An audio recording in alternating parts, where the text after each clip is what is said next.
হে যুবক ভাইয়ের আমার, রিলেশন করে অথবা প্রেম করে বিয়ে করলে তিনটা প্রবলেমে দাঁড়াতে হবে সারা জীবন। এক নাম্বার প্রবলেম, তুমি সে মেয়েটাকে বিয়ে করবা, সে মেয়ে তোমাকে কখনো স্বামীর মর্যাদা দিবে না। এটা ভালোভাবে জানে জেনারেল ভাইয়েরা, কারণ জেনারেল ভাইয়েরা বুঝবে, কলেজ ভার্সিটি যারা পড়ালেখা করে একসাথে অনেক 3-4 বছর লেখাপড়া করে সব কিছু চিনে, শুধু বিয়েটা বাকি থাকে। আর এই 2-3 বছরের মধ্যে প্রেম করতে করতে সব মজা নিয়ে ফেলে। এক নাম্বার প্রবলেম হলো স্বামীর মর্যাদা পাবে না।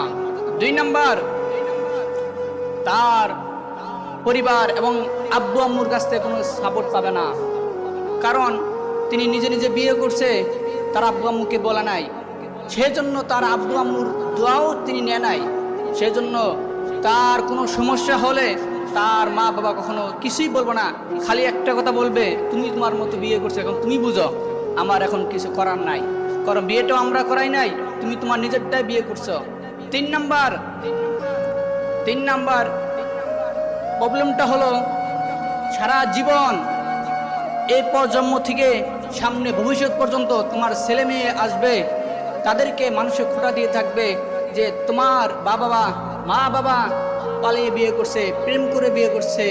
এই অপবাদটা সারা জীবন মানুষের দিয়ে থাকবে।